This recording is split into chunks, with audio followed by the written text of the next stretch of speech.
Lord be with you. A reading from the Holy Gospel according to John.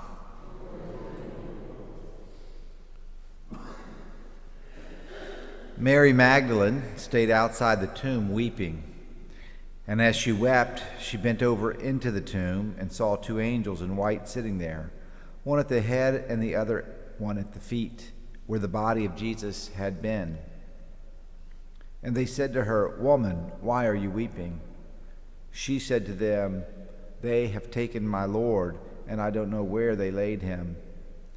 When she had said this, she turned around and saw Jesus there, but did not know it was Jesus. Jesus said to her, "Woman, why are you weeping? Whom are you looking for?" She thought it was the gardener and said to him, "Sir, if you carried him away, tell me where you laid him, and I will take him." Jesus said to her, "Mary." She turned and said to him in Hebrew, "Rabboni," which means teacher. Jesus said to her, "Stop holding on to me, for I have not yet ascended to the Father. But go to my brothers and tell them, I am going to my Father and your Father, to my God and your God." Mary went and announced to the disciples, "I have seen the Lord," and then reported what he had told her. The Gospel of the Lord.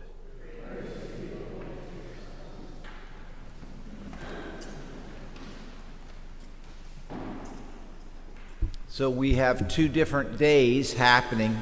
The first reading today from the Acts of the Apostles happens on Pentecost, and the Gospel today happens on Easter Sunday.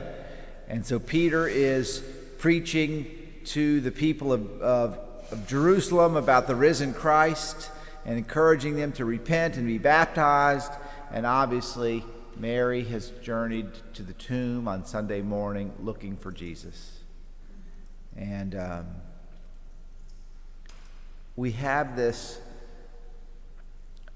progression of the gospel right in front of us, with Mary encountering the risen Christ and going to tell my brothers, "Go tell my brothers," Jesus says, the apostles.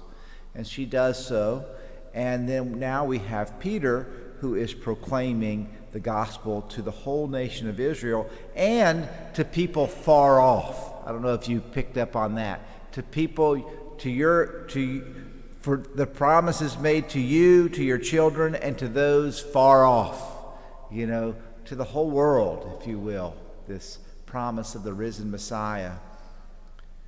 Now, the encounter of Jesus with Mary, it's personal, isn't it? Sometimes we hear this expression, "Don't take it personally," right? Our relationship with God really does have to be personal. The gospel gives us snapshots. We see a snapshot of Sunday morning. And the whole story is not told in a snapshot, though, is it? Mary Magdalene, she had the prophets, she had the nation of Israel, she had the temple, she had all of these other things. But what was her life story? Her life story was she was possessed by devils. I'm sure she had a darkened mind and a darkened intellect. She had a difficult time, and she encountered Christ. And her encounter with Christ was a healing one, wasn't it? And the devils were cast out of her. But still, she didn't get it all, did she? She didn't understand everything, did she? And I read this gospel and I think about this personal encounter that Mary has with the risen Christ. And Jesus looks at her. Jesus is there. It's a really curious scene, this snapshot that we get. Because Mary is looking into this tomb where Jesus was, and what does she see in the tomb? Angels. It's like that's glossed right over. It's like, here they are. And they speak to her, "Don't weep." She's unconvinced. She turns and she sees Jesus there, risen. She doesn't get it. She's blind. She's still kind of obtuse. And then he speaks to her, Mary. And it's as if the scales fall from her eyes. Now, where are we? And where are your family members? And where is the world on this journey that Mary took, right? From hardened, from filled with Satan, a life of really evil in a sense, but waiting to encounter, right? Jesus knows her potential all along, and all of our potentials, that we were made for him, that we may be blind, but he comes to give us sight, that we may be far away, but he calls us to draw us in. But it's personal, isn't it? It's very personal.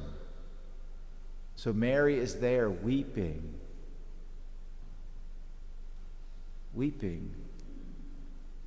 emotional, longing, seeking, knocking, asking.